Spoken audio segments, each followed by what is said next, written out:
അസ്സലാമു അലൈക്കും വറഹ്മത്തുള്ളാഹ്. പ്രിയപ്പെട്ട പൊന്നുമക്കളെ, അള്ളാഹു നമ്മയൊക്കെ നല്ലവരാക്കട്ടെ. നമ്മൾ ഇന്ന് വായിച്ചു നോക്കുന്നത് 5ാം ക്ലാസ്സിലെ തജ്വീദ് ഖുർആനിലെ 1ാം പാഠത്തിലെ 1ാമത്തെ പാഠം. 1ാം പാഠത്തിലെ 1ാമത്തെ പാഠം ഏതാണ് പാഠം? ഖൈറുൽ കലാം. ഒരു പുസ്തകം തുടങ്ങുമ്പോ ബിസ്മി ഹംദു സ്വലാത്തൊക്കെ സുന്നത്താണ്. നമുക്ക് ചൊല്ലി നോക്കാം. ബിസ്മില്ലാഹിർ റഹ്മാനിർ റഹീം.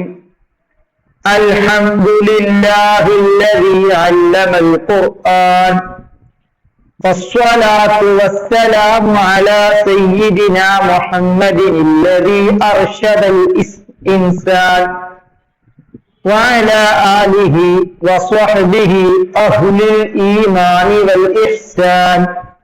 وبعد. الوحدة الأولى خير الكلام.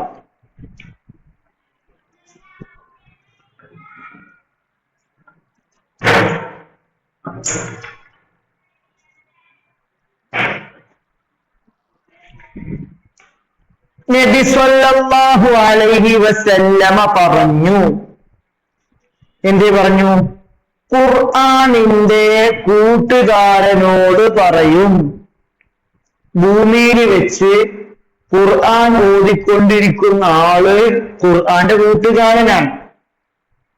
ഖുർആൻ ഓതുന്ന ആള് ഖുർആന്റെ കൂട്ടുകാരനാണ്.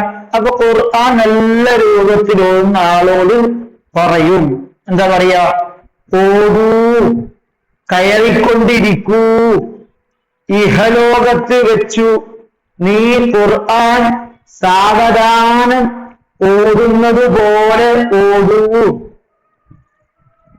നിന്റെ സ്വർഗീയ ഭവനം നീ അവസാനം ഓടുന്ന ആയത്ത് തീരുന്നിടത്താണ്. ചില വലിയ വീട് ഭവനം സ്വർഗത്തിൽ കിട്ടും. നല്ല രൂപത്തിൽ ഓത്ത് പഠിച്ചിട്ട് നല്ല രൂപത്തിൽ ഓടുകയാണെങ്കിൽ അവനോട് ഓടാൻ പറയും. ഓടി എവിടെ ആയത്ത് അവസാനിക്കുമ്പോ അത്ര നീളമുള്ള ഭയങ്കര സ്വർഗീയ ഭവനം ലഭിക്കൂ. ഖുർആൻ പാരായണവും പഠനവും വളരെ മഹത്വമുള്ള സൽക്കർമ്മമാണ്. അല്ലാഹു തആലയുടെ വിശുദ്ധ കലാമായ ഖുർആൻ ജിബ്രീൽ അലൈഹിസ്സലാമിലൂടെ നബി സല്ലല്ലാഹു അലൈഹി വസല്ലമയിലേക്കും ശേഷം സജ്ജരിതരായ സ്വഹാബത്ത്, താബിഉകൾ, ഇമാമുകൾ തുടങ്ങി ഗുരുപരമ്പരയിലൂടെ നമുക്കും ലഭിച്ചു. ഖുർആൻ അങ്ങനെ കിട്ടണം, അല്ലാതെ ഗൂഗിളിൽ നിന്ന് ഖുർആൻ പഠിച്ചാൻ പറ്റൂല. നബിയിൽ നിന്ന് സ്വഹാബത്തിലേക്ക്, പിന്നെ താബികളിലേക്ക്, അങ്ങനെ പോന്ന് നല്ല അറിവുള്ള പണ്ഡിതന്മാരിലൂടെ കിട്ടിപ്പോരണം. കൂട്ടിച്ചേർക്കലുകളോ മാറ്റത്തിരുത്തലുകൾക്കോ വിധേയമാവാതെ ആശയ സമ്പൂർണതയോടെ അന്ത്യനാൾ വരെ ഖുർആൻ നിലനിൽക്കുക തന്നെ ചെയ്യും. ഖുർആൻ നോക്കൂ നിങ്ങൾ. എങ്ങനെയാണോ മക്കയിൽ ഖുർആൻ അവതരിച്ചത്, മദീനയിൽ എങ്ങനെയാണോ ഖുർആൻ അവതരിച്ചത്, അതേപോലെ ഇന്ന് ഒരു മാറ്റമല്ല.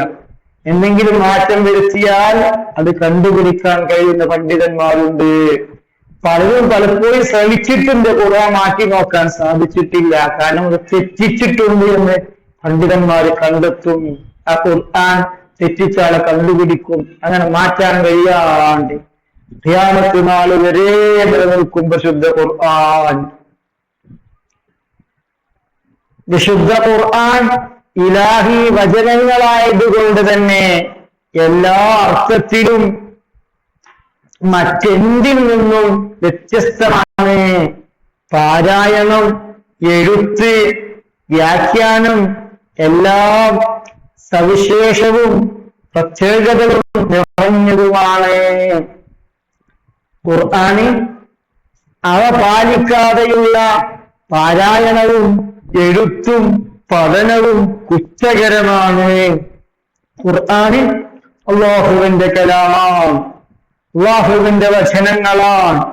അതുകൊണ്ട് അതിന്റെ അർത്ഥം എന്ത് പരിപൂർണമായി പറയാൻ കഴിയില്ല. അതിന്റെ രീതി, ഓത്തിന്റെ രീതി അത് പ്രത്യേക രീതിയിൽ തന്നെ ഓതണം. പാട്ട് ഓതും പോലെ ഖുർആൻ ഓതാൻ പറ്റില്ല. എഴുതാൻ സാധാരണ അറബി എഴുതും പോലെ ഖുർആൻ എഴുതാൻ പറ്റില്ല. വ്യാഖ്യാനങ്ങളും പാക്കിനർത്ഥം പറയാൻ പറ്റില്ല. അതൊക്കെ പ്രത്യേകതയുണ്ട് വിശുദ്ധ ഖുർആനിന്. കാരണം എന്താണ്? വിശുദ്ധ ഖുർആൻ ഇലാഹി വചനങ്ങളായതുകൊണ്ട്. സത്യവിശ്വാസികൾക്ക് വിശുദ്ധ ഖുർആൻ പാരായണവും പഠനവും അനിവാര്യമായതിനാൽ അവയുടെ പ്രത്യേക നിയമങ്ങൾ മനസ്സിലാക്കുകയും ഉൾക്കൊള്ളുകയും ചെയ്യേണ്ടതുണ്ട്. ഒരു വിശ്വാസിയാണോ ഓന് ഖുർആൻ ഓതണം, നിസ്കരിക്കുമ്പോഴണ്ട്, അല്ലാത്തപ്പോഴണ്ടേ. അപ്പൊ ഖുർആൻ അവന്റെ ജീവിതത്തിൽ അവസാനം വരെ വേണ്ട ഒന്നാണ്. അതുകൊണ്ട് ഖുർആൻ ഓതാനുള്ള നിയമങ്ങളും എഴുതാനുള്ള നിയമങ്ങളൊക്കെ മനസ്സിലാക്കി ഉൾക്കൊണ്ട് ചെയ്യണം. മനുഷ്യരായ നമ്മോടുള്ള അല്ലാഹു തആലയുടെ കൽപ്പനകളും നിർദ്ദേശങ്ങളുമാണ് ഖുർആൻ. എന്താണ് ഖുർആൻ എന്ന് പറഞ്ഞാല്? മനുഷ്യരായ നമ്മളോടുള്ള അല്ലാഹുവിന്റെ കൽപ്പനകളും നിർദ്ദേശങ്ങളുമാണ് ഖുർആൻ. വേറെയും ഖുർആനിലുണ്ട്, ചരിത്രങ്ങളൊക്കെ ഉണ്ട്. പക്ഷെ ഇപ്പൊ നമുക്ക് ആവശ്യമുള്ളത് പറയാ എന്ന വിചാരത്തോടെ നിയമങ്ങൾ പാലിച്ചും ഭക്തിയോടെയുമാവണം നാം പാരായണം ചെയ്യേണ്ടത്. ഏതെങ്കിലും പുസ്തകങ്ങളൊക്കെ വായിക്കുമ്പോൾ വായിക്കാൻ പറ്റില്ല ഖുർആൻ, ഓതാൻ പറ്റില്ല ഖുർആൻ. എന്തുകൊണ്ട്? ഇത് അല്ലാഹുവിന്റെ വചനങ്ങളാണ്, നിർദ്ദേശങ്ങളും കൽപ്പനകളുമാണ് എന്ന ബഹുമാനത്തോടെ കൈകാര്യം ചെയ്യണോ. അല്ലാഹു സുബ്ഹാനഹു വ തആല സ്വീകരിക്കുമാറാകട്ടെ.